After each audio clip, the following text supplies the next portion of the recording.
¿Qué tal, amigos? Bienvenidos. Comienza Todas las Voces, el debate en vivo por la pantalla de Montecarlo Televisión. Invitados de nota para esta noche, como intentamos siempre, y el panel titular que recibe una vez más a Viviana Ruggiero. ¿Qué tal, Vivi? ¿Cómo te va? Mirá, aplausos de Conrado. Bueno. Te reciben con aplausos incluidos. ¿Qué tal? Muy buenas noches para todos. Un placer volver a Todas las Voces. Luego de un viaje maravilloso. Sí, la verdad que sí. Estuve por Rusia, un país muy lindo. La verdad que un viaje precioso. Sí, sé que estuve bien representada acá en el panel por destacados colegas. Destacados colegas, exactamente. Y además te seguimos muy de cerca. Colegas y colegues. Ah, bueno, viste, ya Entramos en tema. Entramos en tema. Pero además te seguimos muy de cerca con tus cuentas sociales, y allí nos dimos cuenta que estabas disfrutando muchísimo. Lo mismo nos pasó con Jimena Savaris. Bueno, bienvenida una vez más. Muchas gracias. Vivi, la historia del hijo desobediente. Sí, bueno, hoy tuvimos un hijo desobediente. Se trata del hijo del ministro del Interior, Eduardo Bonomi, quien esta mañana se encontró con un delincuente dentro de su casa. Está ubicada la vivienda allí en la calle Zunfelden, en el barrio Malvin. Bueno, encontró a este delincuente, se enfrentó con él. Ahí empezó a desobedecer Sí. el consejo de su papá. Sí, Ajá. se enfrentó con él y... Que dice que no hay que resistirse. Y terminó en un arresto ciudadano, además, También, el caso, sí, porque... sí, lo mantuvo ahí. Sí, el delincuente le tiró un objeto que logró desestabilizarlo, pero él se reincorporó rápidamente, lo persiguió, lo arrestó y bueno, cuando vino la policía se lo llevó. Este delincuente resulta que tenía varios antecedentes penales, se hablan de cerca de 10 antecedentes. Declaró en la tarde de hoy ante la fiscal Estela Lorente y mañana volverá a declarar porque la fiscal pidió una prórroga, pero seguramente mañana haya una audiencia de formalización. Estaba armado con un cuchillo, o sea, eso le provocó una herida además al hijo del ministro, ¿no? En la mano, sí. Podríamos decir cuchillos que pican cerca, en lugar de aquel conocido giro idiomático, balas que pican cerca. ¿Algo de eso puede ser interpretado en esos términos, Conrado?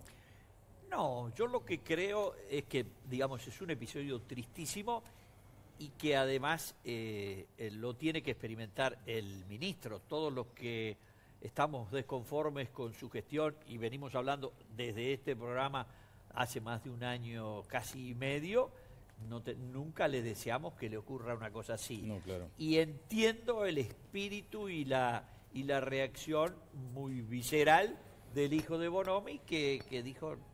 Bueno, no pensó en las instrucciones de su papá, no, seguramente. Claramente. Mónica, ¿un comentario sobre este asunto? No, me parece que ya es lo suficientemente gráfico el relato. Lo que pasó, y sobre todo esa desobediencia. Claro, lo que se pone énfasis en este caso, por eso decíamos casi en tono de broma, el hijo desobediente, es porque, claro, uno en ese momento por supuesto, resuelve las cosas. Por supuesto. Digo, nosotros lo tomamos un poco así con humor, pero hay que porque ya pasó y porque, bueno, se está comentando, pero no deja de ser una situación dramática y que no le deseamos a nadie, por supuesto. Y además hay una cuestión que ya lo hemos mencionado aquí reiteradamente en el programa.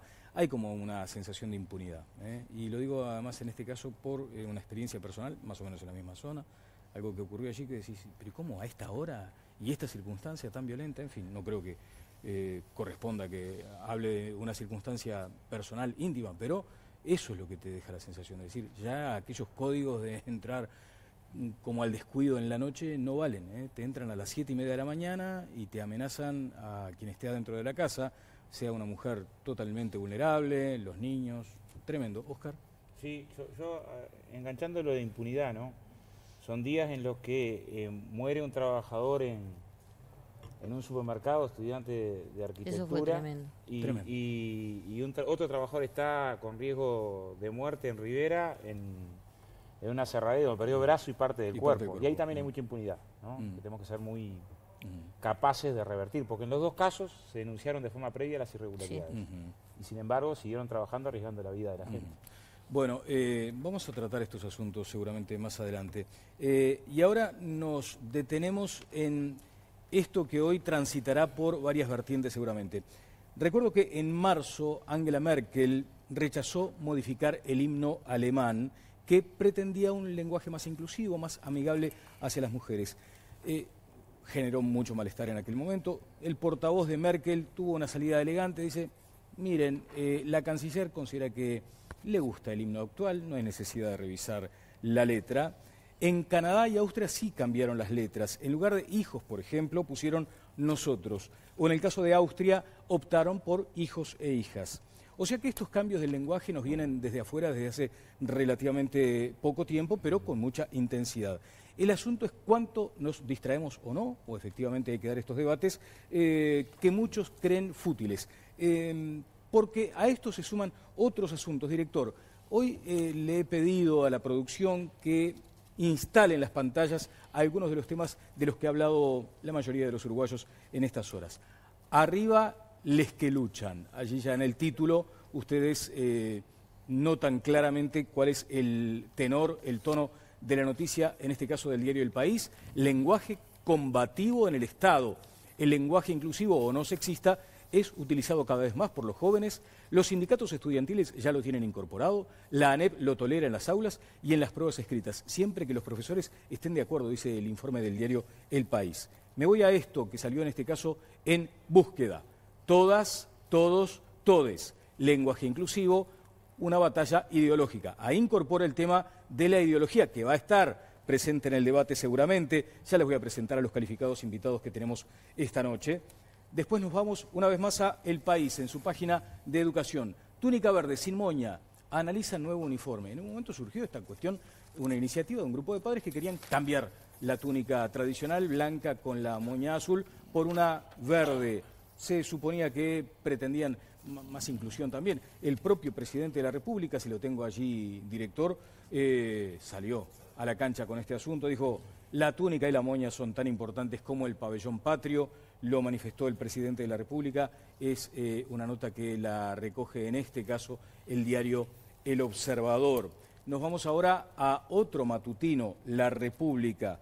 Evalúan alternativas al sistema de elección de los niños abanderados. Y allí estaba esa disyuntiva de cuáles son los criterios que deben emplearse para abanderar a un niño, lo que representaba tradicionalmente un gran orgullo. Bueno, ahora se habla de la meritocracia o se habla de aquella cosa de la popularidad, de los chicos que se ganan la simpatía del grupo, más allá de que la elección se realizaba apenas comenzaban las clases, en fin. Ahora, la pregunta es, ¿qué hay realmente detrás de estos debates? Primero, ¿hay que darlos? Bueno, en definitiva esta es una muestra de que efectivamente sí, de esto hay que hablar. El asunto es cuando afecta la agenda de posibles temas entendidos como prioritarios, de mucho más alta envergadura. Hay que destacar, hoy me decía un docente de secundaria, integrado además a FENAPES, que hay unos 20.000 alumnos que ingresarán a los distintos subsistemas el año próximo y la plata sigue siendo la misma o escasa, de acuerdo a la mirada del gremio. Nos acompañan esta noche, y los presento con gran gusto, el antropólogo Nicolás Guigú. Tanto tiempo, Nicolás, ¿qué tal? ¿Cómo te va? ¿Bien? También está con nosotros el psicólogo Alejandro de Barbieri. ¿Cómo te va, Ale? ¿Qué tal? ¿Cómo estás, Daniel? Gracias por tu presencia. Y la profesora de literatura, activista femenina, feminista, Soledad Castro Lazarov. Soledad, ¿cómo te va? ¿Qué tal? ¿Letrista? Letrista de falta y resto. De falta y resto. ¿Recuerdas alguna letra así que todos, esas que decimos, la que cantamos o la que conocemos todos? Bueno, dicen que la murga es un bombo y un redoblante. Una de esas. Esa no es mía. No es tuya, pero es de mi papá. Típica de tu papá. Sí, Raúl Castro. Raúl Castro, ni que hablar. A Raúl lo vimos, bueno, tengo una anécdota personal también con Raúl. La profesora de literatura, activista feminista Soledad Castro Lazarov, está con nosotros ejerciendo también esa mirada de la docencia y de la militancia. Tenemos a Ale con la mirada psicológica y a Nicolás con la mirada antropológica. Apasionante. Primeros comentarios sobre este asunto. ¿Un contexto, Vivi? Bueno, el tema del lenguaje inclusivo, sin duda que en el ámbito educativo no tiene unanimidad, ¿no? Se han expresado distintas autoridades con diversas opiniones. Por el contrario de lo que vos mencionabas recién con esta propuesta de padres de la túnica verde, sí encontró una respuesta más unánime desde el presidente a las distintas autoridades educativas. A mí me gustaría arrancar con una pregunta. Bien, si te parece, Vivi, dale. Dejamos la pregunta después para luego del disparador. A ver, acá está. Defender la neutralidad de género y no utilizar palabras sexistas. Eso es lo que busca el lenguaje inclusivo. Con ese fin, se usan símbolos que no están en el alfabeto español, como el arroba o una letra E, y así escribir o decir, por ejemplo, todes y no todos o todas. Los criterios del lenguaje no sexista, que generan controversia cuando no rechazo entre los estudiosos del idioma español, ganan terreno a nivel del Estado y también de la educación. Por ejemplo, varios organismos públicos, como el Ministerio del Interior y el Congreso de Intendentes, tienen hace tiempo manuales de lenguaje inclusivo. Siguiendo ese criterio, el año pasado la Defensoría del Vecino de Montevideo cambió su nombre y pasó a denominarse Defensoría de Vecinas y Vecinos. El Instituto Nacional de las Mujeres del Ministerio de Desarrollo Social, en uno de sus tantos documentos sobre el tema, explica: el masculino genérico se utiliza para englobar hombres y mujeres en mecanismos semánticos que difuminan a las mujeres. A nivel educativo, la Administración Nacional de Educación Pública no se opone a que los estudiantes utilicen el lenguaje inclusivo en las pruebas escritas y deja el asunto a criterio de cada docente. Pero este es un debate que está lejos de ser una realidad uruguaya. En España hay polémica por un planteo del gobierno que pretende modificar la Constitución para que contemple términos y expresiones no sexistas, lo que es rechazado por la Real Academia Española. El año pasado, el gobierno francés rechazó un reclamo de los colectivos feministas de ese país y decidió no utilizar el lenguaje inclusivo en los textos oficiales. En Colombia, en tanto, a fines de 2017, un fallo judicial obligó al municipio de la capital a cambiar su eslogan: Bogotá mejor para todos, por la frase Bogotá mejor para todos y todas. Instalado uno de los aspectos de este debate, voy con Jimena Sabaris a abrir el sondeo y además a comenzar a transitar por nuestras cuentas de Twitter, Jimena. Así es, Daniel, un placer saludarte a ti y también a nuestros televidentes, porque ahora queremos saber cuál es la opinión de ustedes que nos miran desde sus casas sobre este tema. En el sondeo de Twitter les hacemos la siguiente pregunta: ¿están de acuerdo con que los docentes avalen el uso del lenguaje inclusivo en trabajos escritos de los estudiantes? Pueden votar usando el hashtag en Twitter, hashtag todas opino en TLB, y también en nuestra cuenta de Twitter, @todaslasvoces4, y también recibimos sus mensajes. Ya nos están llegando a minutos de empezado el programa, seguimos recibiendo sus mensajes en Twitter. Muchas gracias, Jimena. Bueno, la pregunta que tenías, Viviana. Como veíamos en el disparador, este tema excede a Uruguay y hay muchas voces a favor y en contra. Entonces, bueno, me gustaría preguntarle a Castro Lazarov, ¿qué se gana con la inclusión de un lenguaje inclusivo justamente? Y, bueno, ¿por qué en tu caso lo defendes? Bueno, yo creo que se gana, primero lo que se gana es el debate. Tenemos que pensar que vivimos en una sociedad patriarcal donde el uso del genérico masculino responde a toda una historicidad de relaciones de poder que están invisibilizadas y naturalizadas. Y el lenguaje se instala...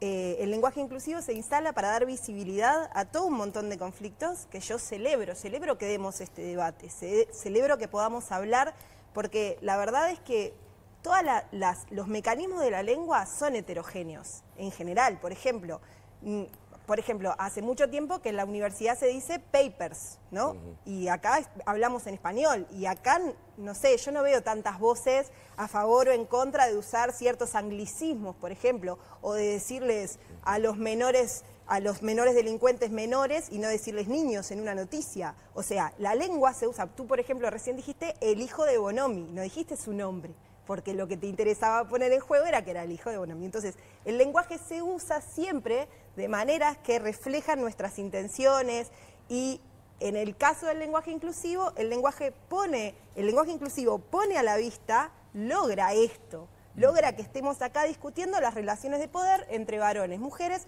e identidades no binarias, que es por eso que se usa la E. O sea, la E es porque hay personas que no se identifican con ser varón ni ser mujer porque tienen identidades no binarias. Porque eso parte de que tu identidad de género puede no ser la que tú no podés no sentirte acorde a la identidad de género que te es asignada de acuerdo a tu genitalidad. Bien, Nicolás, ¿cuánto tiempo en términos antropológicos costaba, por lo menos hace un tiempo, modificar algo del lenguaje? ¿Y ahora qué está pasando? Bueno, muchísimo, pero yo creo que lo que está pasando ahora es que justamente, yo creo, es bien importante lo que tú señalabas de cómo el lenguaje muestra justamente relaciones de poder de diferentes tipos. Si ustedes salen de la temática de género y empiezan a pensar la temática racial, trabajé como un negro, bueno, o sea, hay una cantidad de dichos, de formas donde todo lo negro, lo oscuro en el occidente es siempre algo negativo y malo, y eso no es casualidad,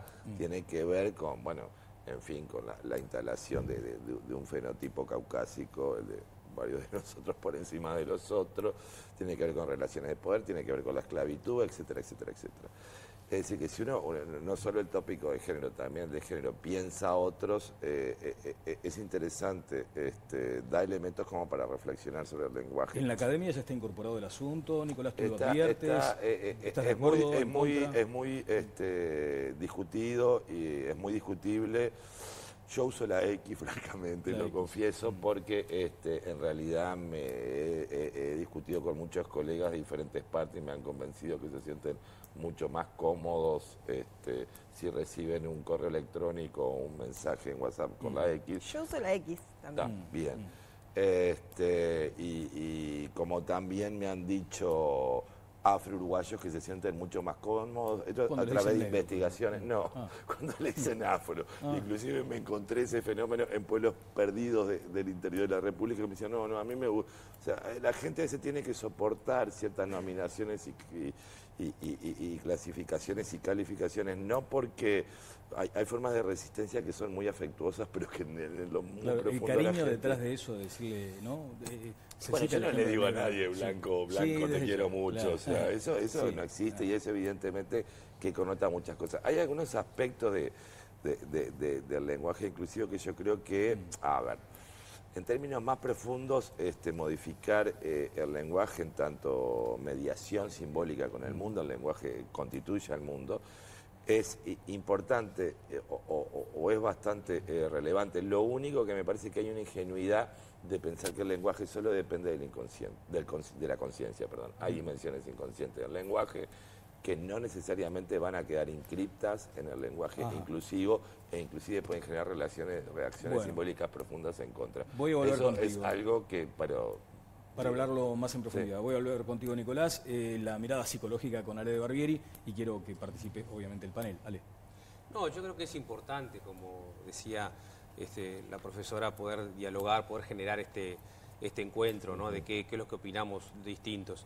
Yo también me gusta escribir, tengo algunos libros y eso te ayuda a ser muy cuidadoso con el lenguaje, muy cuidadoso y valorar la vigencia y la maravilla que es nuestro lenguaje español para poder comunicarnos, ¿no? Muchos profesores y muchos docentes no comparten, como decía Viviana también, esto porque lo consideran un error gramatical. Otros docentes tienen la delicadeza de preguntarle al alumno, ¿verdad?, cómo se manifiesta, cómo preferís comunicarte tú, y si utiliza el lenguaje inclusivo, no corregirlo, ¿no? Para no corregirlo como un error gramatical.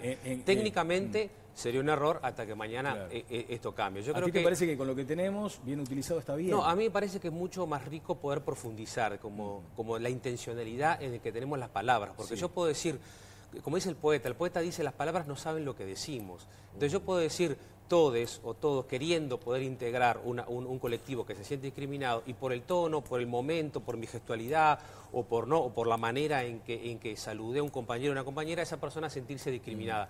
Y al revés, puedo decir todos o todas y también tener una actitud de encuentro y de diálogo. Y creo que los docentes son muy hábiles en eso, por eso se habló mucho de la libertad de cátedra del docente, para tener... A mí lo que no me gusta es la imposición.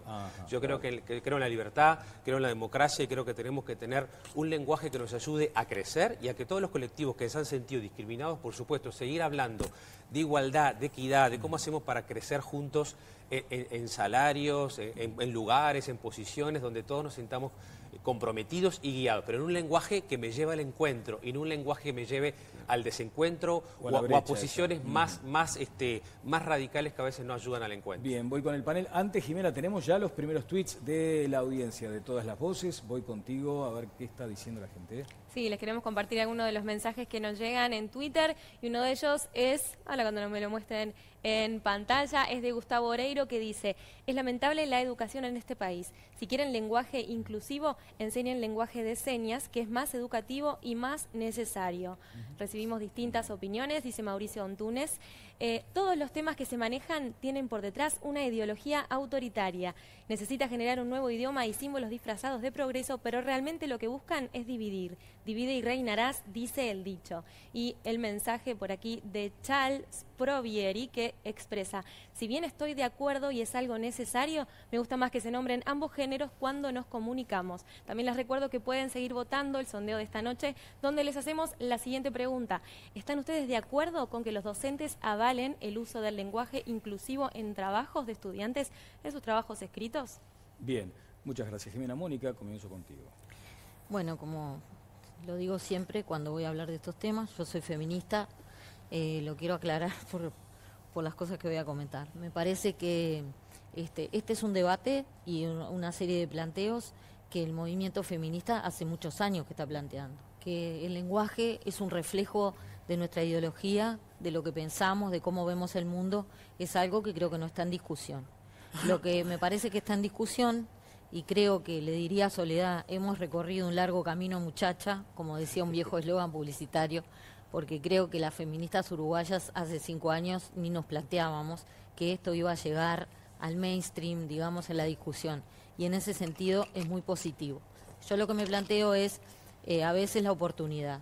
En cuanto, bueno, si todavía a nivel social no está muy internalizado, no solamente eso, sino temas hasta vinculados a la violencia, como el otro día se vio y se vio en las respuestas de Twitter, que es muy difícil todavía integrarlo y que son cosas, como decíamos la otra vez, que deberían crecer desde el pie. También es verdad que a fines del siglo XIX y principios del XX, cuando las sufragistas pedían el voto, se burlaban de ellas, cuando pedíamos el divorcio, se burlaban de las mujeres, cuando pedíamos el derecho a heredar, una cosa que hoy nos causa gracia, lo contrario, también se burlaban de las mujeres. Y esto es bastante reciente, tiene 5 o 6 décadas.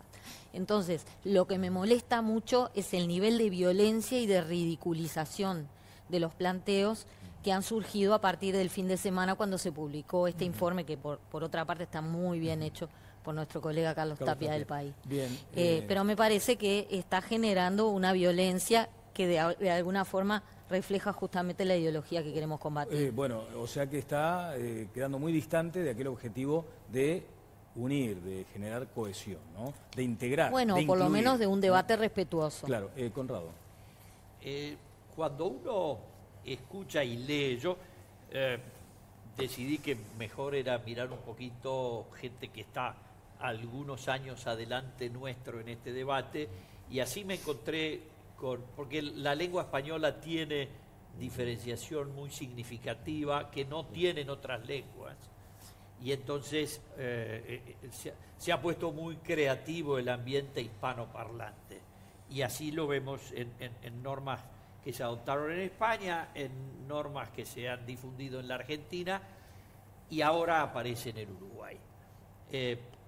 Y entonces me fui a los que más saben y me encontré que en el año 2012 la Real Academia Española, institución magnífica si las hay, porque ayuda a preservar, modernizar y actualizar esta maravillosa herramienta que es nuestro lenguaje común, le encargó a uno de sus académicos, a Ignacio Bosque, un trabajo que se llama, y él lo escribió, Sexismo Lingüístico y Visibilidad de la Mujer.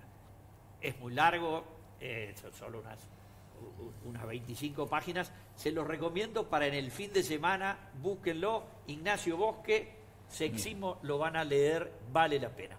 Pero inmediatamente me vino a la memoria, por este comportamiento tan, un poco como señalaba Mónica, tan militantemente agresivo, a los curiosos debates que estamos asistiendo en el mundo y al genio de la visión de George Orwell, el gran escritor británico, seudónimo de Eric Blair, que escribió a fines de la década del 40, 1984. En el mundo de 1984, en el mundo del gran hermano que vigilaba a todos y a cada uno de los ciudadanos, había un ministerio de la verdad. Y en el ministerio de la verdad, que era el lugar donde se fabricaban todas las mentiras, donde trabajaba el amigo Wilson leyendo los diarios viejos para cambiar las fotografías de los enemigos y de los amigos, había que utilizar la neolengua. Y la neolengua era una que trampeaba sistemáticamente lo que la gente hablaba en Eurasia, que era el mundo donde transcurre. Entonces, esta distopía nos da las pistas de un mundo, porque por supuesto en su imaginación era el mundo que Orwell temía, había sido anarquista de joven, que Orwell temía que se convirtiera esta tierra como resultado de la expansión del comunismo. Óscar. Sí, a ver, primero que lo que deberíamos llegar a consenso es que no podemos subestimar el papel del lenguaje. En general, sobre este debate se ha querido ridiculizar diciendo, bueno, pero no va a cambiar la realidad porque cambiemos una forma de decir. Y en realidad, las formas de decir tienen mucho que ver con la realidad, engendran realidades. Lo que decía recién acerca de el negro, el trabajo negro, podemos decir abiertamente judiar sin sentirnos que estamos siendo parte de un fenómeno de discriminación muy duro. Y la mayoría de los uruguayos, cuando lo consultaba acerca de que me pagaron en negro, tuve un día negro, no piensa que tiene una connotación racista, por más que evidentemente tiene una connotación racista, ¿no? No hay otra forma de entenderlo. Entonces, primero, que el lenguaje tiene una importancia enorme. A ver, en general, el promedio de nosotros manejamos entre 500 y 2.000 palabras de las más de 90.000 que reconoce la RAE, y de las cerca de 200.000 si abrimos el panorama al árbol de vocablos. En eso, cada concepto encierra una batalla. Es un terreno de batalla. El problema es, en el ámbito educativo se instala esta batalla, porque en la sociedad se instala esta batalla. Y lo que nos tendría que preocupar esencialmente es cómo confrontamos contra esa desigualdad. Porque el problema que esta semana a mí me preocupa es que estamos muy complicados por si se pone la arroba o se pone la X, mucho más preocupados por la cantidad de mujeres que matan. O mucho más preocupados que por la cantidad de mujeres que cobran menos salario que los hombres o que tienen mayores niveles de pobreza, o por el dato de que la mitad de los padres abandonan a los hijos cuando se va del hogar. O sea, es increíble, o sea, en nuestra sensibilidad, ¿no? Uno ve el debate y en esto, ¿cómo puede ser que la libertad de cátedra del docente, porque es eso lo que se está preguntando, analice si está tomado seriamente el trabajo, lo que se presentó? Pues uno puede decir, a ver, si fuéramos a lo fino, cuando un alumno pone sale el sol, tendríamos que reprobarlo porque claramente el sol no sale. Es una reminiscencia medieval el sale el sol, ¿no? Ahora, eso nos escandaliza más que las cosas que nos deberían escandalizar. Es parte de un problema que tenemos que Y ese dilema entre la presión, la tensión que se genera, el intento muchas veces, interpretado por algunos, de la imposición, y el camino del convencimiento, ¿cómo se resuelve eso, profesora? Yo creo que hay varias cosas que se han dicho, con las que yo claramente no acuerdo y me parecen errores conceptuales. Uno de esos es pensar en la imposición del lenguaje inclusivo, y también otro error es pensar que la Real Academia no es una institución autoritaria. Por supuesto que lo es. De hecho, a mí me parece que lo que tiene el lenguaje inclusivo es que pone en cuestión las maneras en las que nosotros damos la autoridad del lenguaje. O sea, ¿quién es la autoridad del lenguaje? El problema de fondo es ese. Lo que nosotros estamos cuestionando no es solamente el tema del lenguaje inclusivo, sino poniendo en cuestión dónde se erige la autoridad del lenguaje y quién es, por qué se decide ahí, y además, no solo eso, sino, o sea, invertir o por lo menos subvertir o ampliar la posibilidad de transformar el lenguaje, que no venga solamente de esa autoridad, sino que nazca de otros lugares. Entonces me parece que eso pone en cuestión muchas cosas. Y no, el lenguaje inclusivo no viene desde la imposición, no tiene que ver con la imposición, tiene que ver con la ampliación de los lugares. O sea, lo que pide es un lugar para poder existir, para poder ser, para poder dar nombre a lo que no tiene nombre. Pero quien no se suma, no tiene una lógica de imposición. Claro, y quien no se suma no queda allí como marginado. Y es como si vos vas a escribir una carta formal y, no sé, hay muchas marginaciones del lenguaje que no pasan por... O sea, el lenguaje tiene sus mecanismos de autoridad, pero nadie te va a echar de un lugar porque tú no uses eso, y menos el lenguaje. En todo caso, el lenguaje formal es muchísimo más excluyente que el lenguaje inclusivo. Nicolás. Sí, me gustó mucho esa idea de neolengua de Orwell, porque cuando empezó todo este proceso de constitución progresiva del lenguaje inclusivo, y yo asistí a varias discusiones y demás, yo vuelvo a insistir en lo que dije antes. A ver, el lenguaje no depende solamente de un sujeto de conciencia, la realidad tampoco depende solamente de un sujeto de conciencia, hay inconsciente, y mientras este lenguaje no haga inscripciones en ese inconsciente, creo que como si los está tratando de corregir de manera muy exterior situaciones casi estructurales o estructuras que son muy pesadas, como el patriarcado y demás, es decir, que son situaciones que atraviesan y constituyen relaciones de poder, y a veces uno piensa que con un cambio lingüístico cambian estructuras profundas. Yo diría, la respuesta es claramente, en términos simbólicos, no, pero eso no es lo que está en discusión. Lo que está en discusión es, yo creo, una tentativa de ridiculización del lenguaje Soledad, te quería hacer una y de precisión, otros. Pero, primero que eso de la neolengua, a mí me parece que hay otros muchos sistemas de la lengua o sea, ¿qué es inscribir en el inconsciente? Porque, por ejemplo, un anglicismo como googlear o Facebook, o decir, o esto, decir menor a un niño que es delincuente, en vez de decirle niño, decirle menor. Quiero decir, hay un montón de imposiciones del lenguaje que vienen de afuera todo el tiempo, y que se nos inscriben de muchas maneras. Y en términos de imposición, vivimos con un montón de cosas que nos imponen desde el lenguaje. Entonces, en todo caso, lo interesante es preguntarse hasta qué punto el lenguaje se impone al inconsciente, todos los lenguajes, o sea, porque todos hablamos distinto, escribimos distinto, es heterogéneo. Exacto, pero creo que acá moviliza determinados elementos que tienen que ver, como vos bien señalaste, con identidades sexuales de género, por eso cuestiona, porque tenés que cuestionar vos.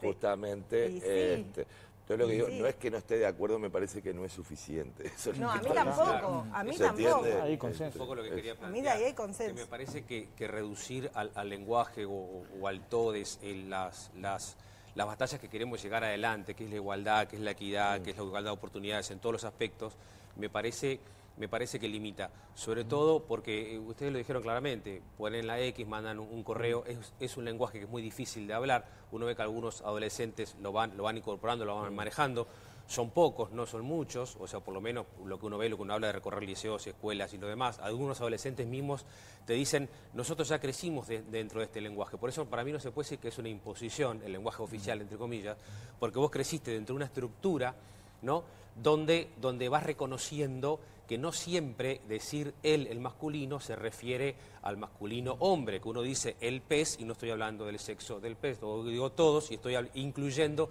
Es más, cuando uno quiere decir, es la mujer, el femenino, lo que hace, lo que señala la fuerza de que estoy hablando de Mónica, y no digo los panelistas, sino me refiero a Mónica y la destaco, ¿no?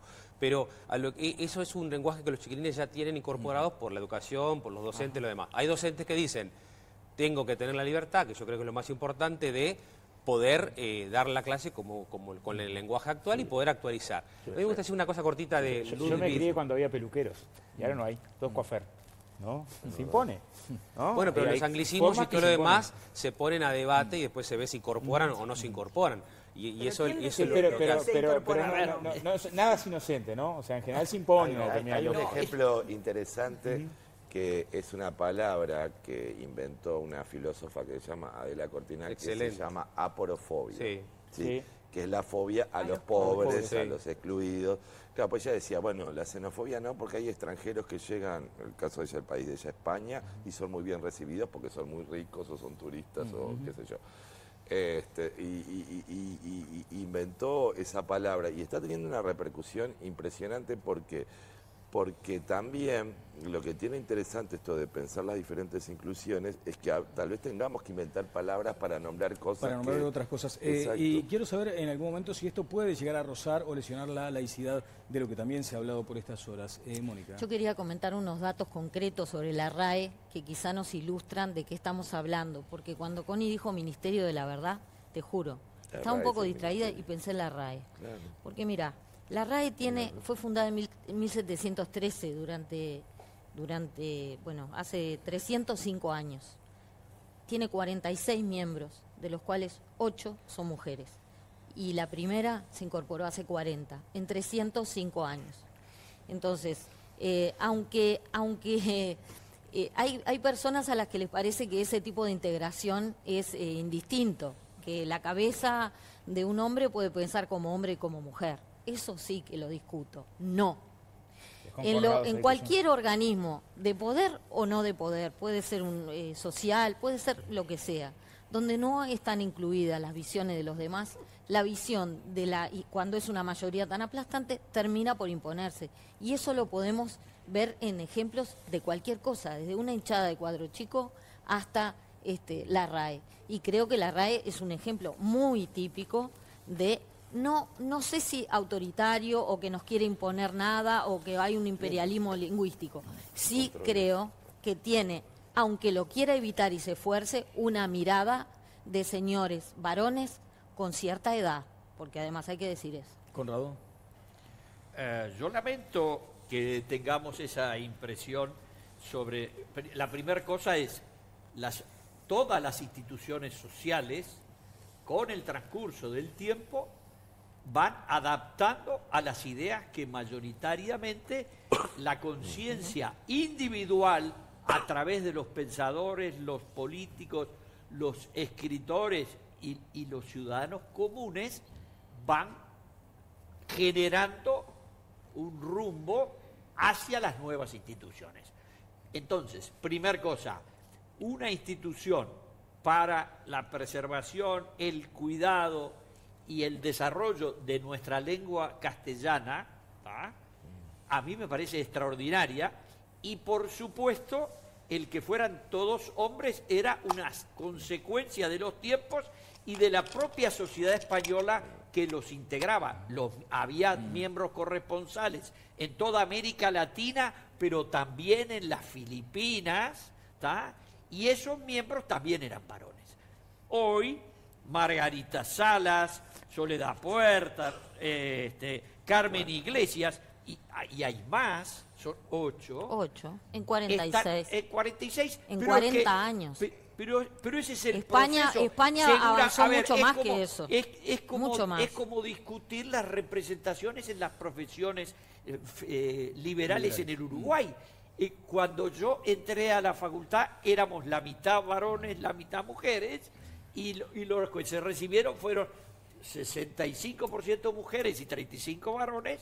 Y los Sin decanos embargo, siguieron siendo casi ninguna mujer. Los decanos y los por años. profesores eran todos. Ahora, yo voy a hacerle el Hasta agravio hoy a viejos y queridos profesores, que no los nombro porque algunos están vivos y son ministros, y decir que lo que estaban ahí era por el patriarcado o porque eran el mejor profesor de economía o de estructura económica nacional no tiene nada que o ver de con nada. contabilidad. Lo que quiero decir con esto es, el planteo me parece a mí que es absurdo, desencaminado, y que lo que se requiere es ponerle un poco de pienso para ir Bien. Los juegos de mejorando poder nuestra ley. los juegos de poder en las Oscar, cátedras Oscar, es un sí. tema de debate también, ¿no?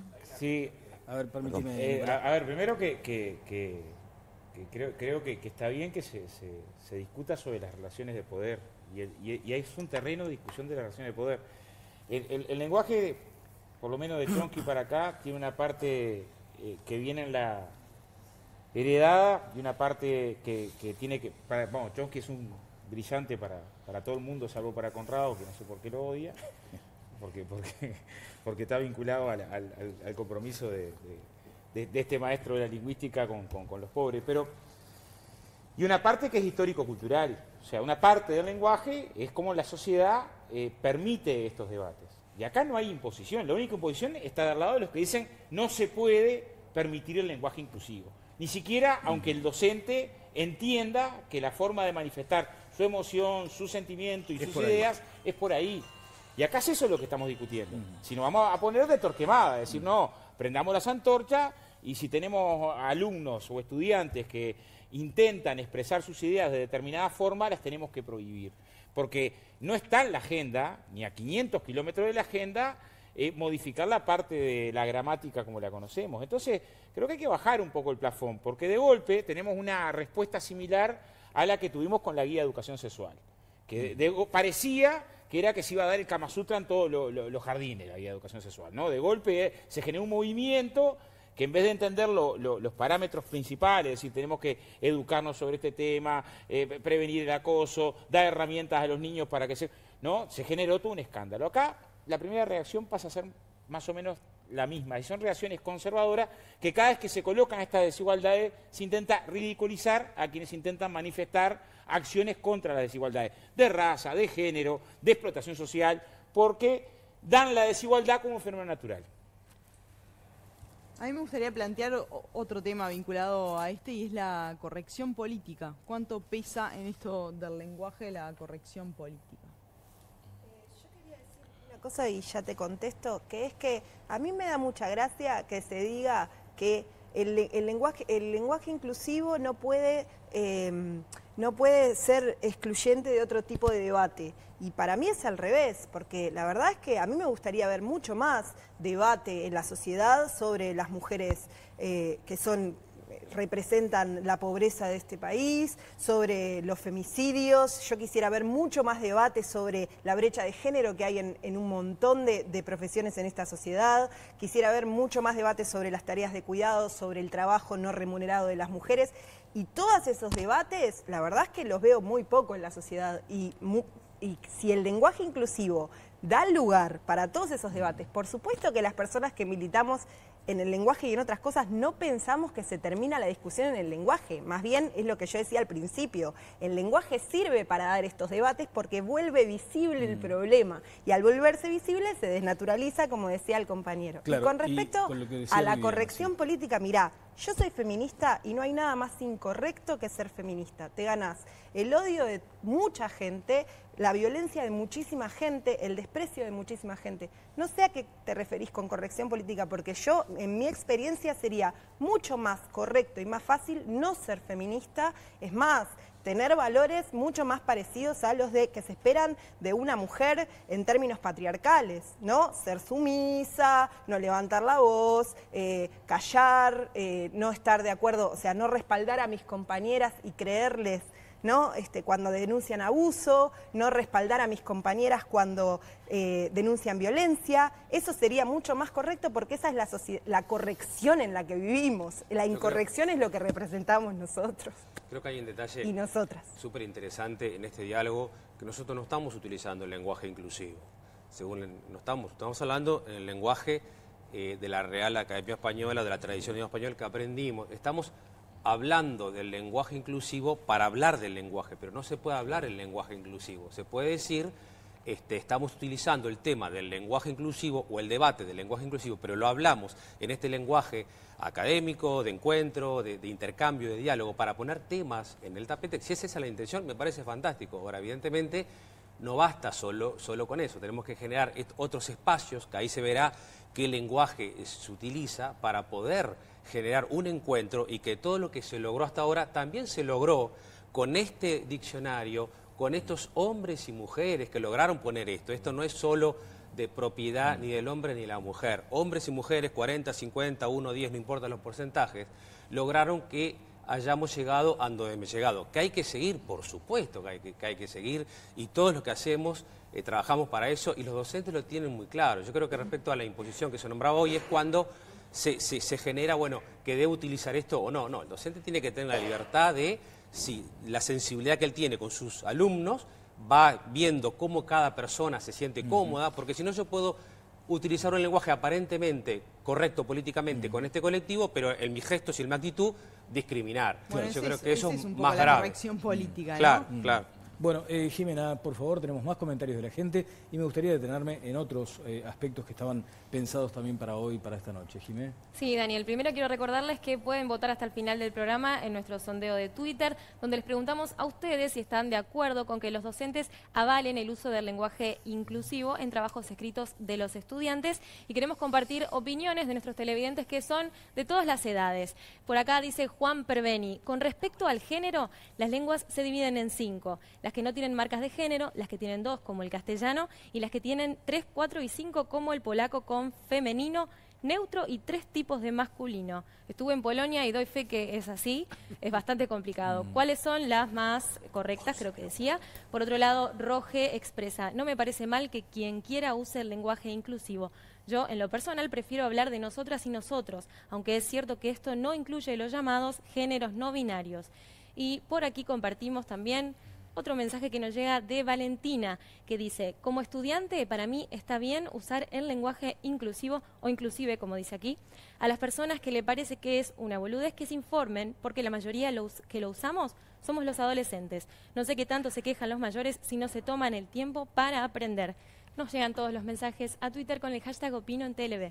Bien, muchas gracias. Un comentario sí, claro, en relación a esto, claro. que creo que es interesante como fenómeno cultural que el lenguaje inclusivo se está usando como marca generacional, es decir, como lenguaje para diferenciarse de los adultos. Hay que subirnos o quedamos al margen, ¿no? Es una, digamos, son marcas identitarias de una generación. Ahora, eso creo que hay que entenderlo claramente y que eso va a ser el motor sí que transforme.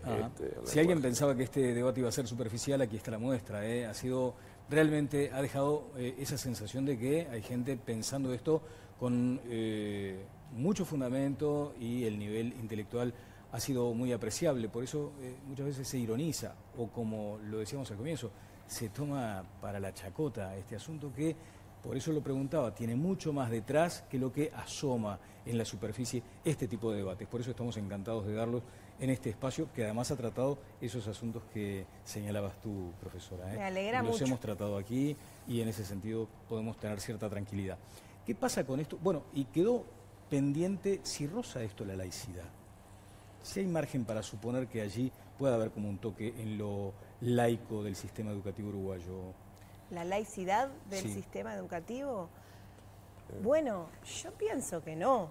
Pienso que vamos a hacer una ronda breve, porque... Bueno, yo pienso que no, que en la medida en que justamente como, y ahí estoy de acuerdo, que se deje la libertad de cátedra y que los docentes tomen los requerimientos de sus alumnos, a mí me parece libertad que de cátedra. Sí, libertad de cátedra. Sí, sí, totalmente. Después está lo que a veces en cada centro educativo en particular están las dinámicas propias que a veces uno conoce, si viene esto, viene lo otro, qué hacemos, la fortaleza y la autoestima del docente para plantear temas. Aquello de las autonomías también, ¿no? Lógicamente, y que no por eso sea juzgado de tal manera, ¿no? Sí.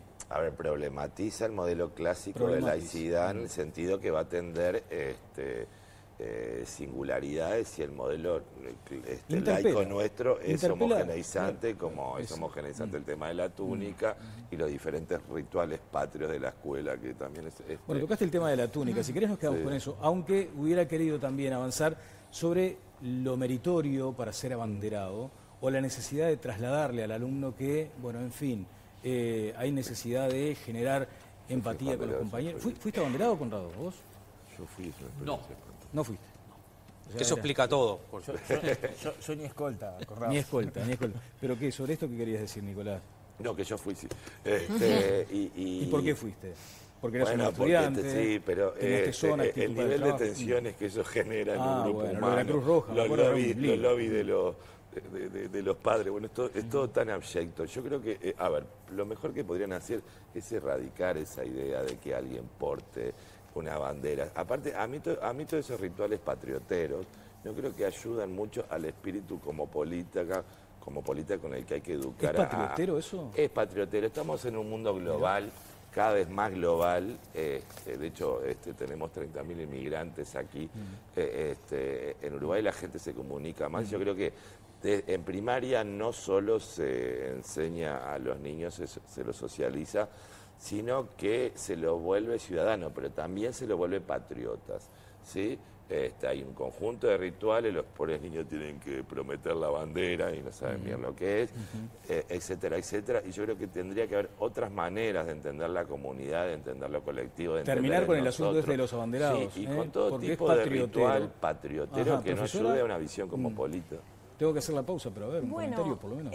A mí me parece, yo también fui abanderada, me eligieron mis compañeros, así está mejor, y me eligieron mis compañeros y lo disfruté mucho, me parece que estoy de acuerdo con que hay que modificar los símbolos. Pero hubo méritos allí. Pero sí, tenía que ver con ser buena compañera y con que les compañeros estuvieran de acuerdo.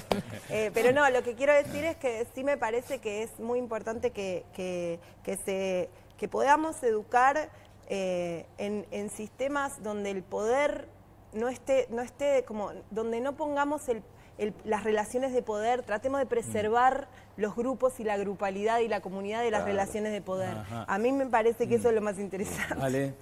No, yo con respecto a eso creo que ninguno de los dos sistemas me convence mucho, ¿no? ni el viejo ni el que se propone. Creo que tenemos que ayudar a que nuestros hijos lleguen con una autoestima fuerte, para que si le toca la bandera no se crea más por eso, y si no le toca tampoco. Y obviamente que hay algunas escuelas que hay se elige una bandera o un premio distinto, donde a veces los eligen los docentes, otros, en algunos lugares, la bandera la llevan los docentes, no la llevan los alumnos.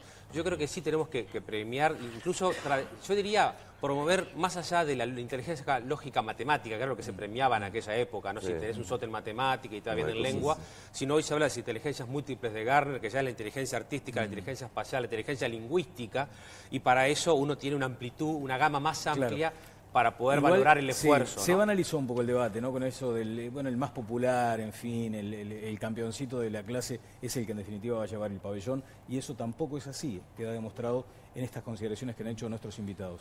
Me voy a dar una brevísima pausa. Antes un consejo, Jimena, a ver. Sí, Dani, yo antes quiero recomendarte Acompaña. Para cuidar a tu familia, confía únicamente en profesionales. No hay otra empresa en la que todos sus acompañantes son enfermeros. Padres e hijos sin límites de integrante, pagando una sola cuota por todos. Mira. Cuando alguien muy querido cae enfermo, se lastima, tu único objetivo es darle apoyo, darle estima. Como Acompaña no hay. Es el único sistema que entiende tu dilema. Créeme, no es igual. Padres e hijos sin límite de integrantes todo el año. Una sola cuota por todos. Como Acompaña no hay. Enfermeros que te cuidan, te lo digo, es otra cosa.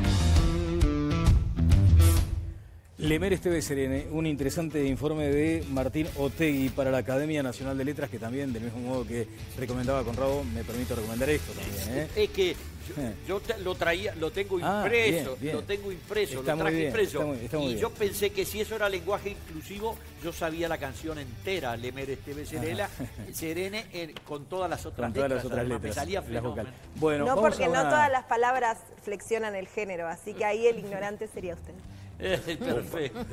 La pausa y venimos con esto de la... De nocao de golpe. ¿Cómo? De nocao. Un bueno, pausa.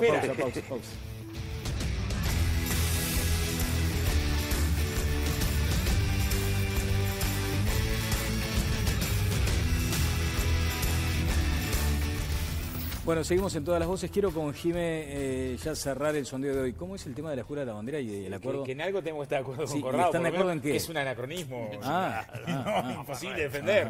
¿no? Yo iría más no está en lejos debate. y diría que el himno nacional es un anacronismo. ¿Ustedes prestaron atención a la letra? No es importante la letra. No, nadie estoy la sabe. de acuerdo en que no. Digo, nadie la canta con eso. Estoy de acuerdo en que no. Digamos, Pero lo podríamos pensar fantástico en es sustituirlo. la entonación y fundamentalmente durante la dictadura apreciamos el tirano pedacito temblar. que el tirano temblar. Yo creo que nos la hizo- mejor parte. Que nos Después hizo lo otro felices es a partir tremendo. de ahí. Lo otro es tremendo, ¿no? Tendríamos La que... patria o morir y por el honor y dejar la Sí, sangre. pero es lo Cuando hay mismo que están tantas cosas discutiendo buenas los que hacer por la franceses. patria y por la comunidad un antes que eso. psicólogo, una docente. Un conjunto de símbolos que la Totalmente. unifiquen, la que representen, y no hay sociedad que haya podido evitar ese proceso de simbolización. Podríamos cambiar la Jimena, letra. vamos a cerrar. 2000, sí, estaría bueno ese tema, Mónica, más adelante. 2000 y pico de votos, a ver. Sí, más de 2.500 votos hemos recibido esta noche en el sondeo. Les vamos a recordar la pregunta, que es: ¿está de acuerdo con que los docentes avalen el uso del lenguaje inclusivo en trabajos escritos de los estudiantes? Y allí le poníamos el ejemplo de todos en lugar de todos. Un 11% expresa estar a favor, el 88% dice que no está de acuerdo y el 1% no sabe y no contesta. Bueno, el alumno de mejores notas no es el abanderado desde 1990, según una resolución que se tomó durante el gobierno de Luis Alberto Lacalle. Lo escribe el periodista Leo Abercorn, que estuvo invitado, Leo, acá. ¿Viste quién? Y Sí, claro. en algún momento lo... Es un adelantado.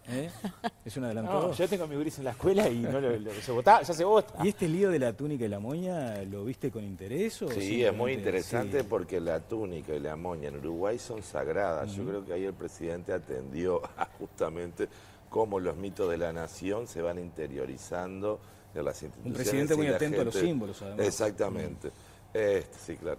Y transformarlo, digamos, implicaría también, no digo que hay que conservarlo necesariamente, pero abdicar de un proyecto republicano, que el problema que tuvo en Uruguay que unió igualdad con homogeneidad. El Uruguay como construcción cultural, el tema de lo otro, de lo diferente, es una democracia para iguales. Entonces, en ese sentido... ¿Y aquello del uniforme que iguala, por ejemplo? Yo pienso que lo interesante, si nos vamos a dar un debate sobre el uniforme, es darnos un debate sobre qué tipo de ciudadano y ciudadana va a formar la educación. Creo que la educación como debate, el debate pedagógico profundo, la formación política, el tipo de ciudadano y ciudadana que queremos formar, ese es un debate que está muy, muy, muy lejos de darse en términos de la comunidad educativa y el tipo de educación que está impartiendo el Estado, ¿para qué? Para formar qué tipo de ciudadanos y ciudadanas.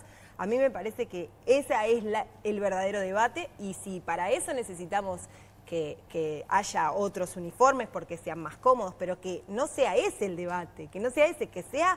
¿Qué tipo de educación? Que no distraiga. Claro, que no sea el símbolo, que sea lo que está detrás del símbolo. ¿Para qué educamos? ¿Ale? Eso es lo que importa. Claro, no, me sumo a esto, ¿no? Justamente más allá del lenguaje inclusivo, del uniforme, de la moña, tenemos que darnos cuenta que tenemos un país con unos problemas de una crisis educativa muy grande, con chiquilines que no están llegando a cuarto del liceo, y entonces que en 20 años, si viene la inteligencia artificial, ¿cómo vamos a hacer para generar chiquilines con habilidades en empatía, en solidaridad, con un lenguaje que sepan leer y escribir, que sepan comprender un texto? ¿Ayudan, por ejemplo? Los profesores en la universidad destacan que tienen dificultades para corregir, para expresarse en idioma español. Entonces, esto es lo que tenemos que crecer, el que sepan leer, que lean muchos libros.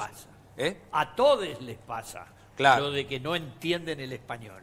Entonces, con eso, poder ayudar a que realmente tengamos un país educado, que es la mayor manera de prevenir el déficit cultural, ¿no? Que nos haga crecer en valores de solidaridad, de empatía y de poder ayornarnos al mundo que se viene. Alejandro de Barbieri, muchas gracias. Gracias por la invitación. También a la profesora de literatura Soledad de Castro Lazaroff, muchas gracias por esta presencia.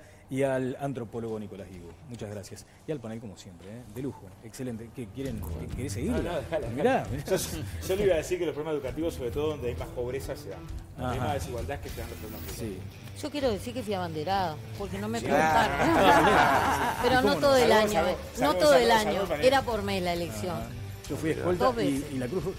Lo de la Cruz Roja era lindo, ¿eh? Votaba, había campaña. Año 74, ¿qué te parece? Votábamos. Bueno, muy bien. El reencuentro con ustedes será el próximo jueves, aquí en Todas las Voces por Monte Carlo Televisión. Que pasen todos muy bien.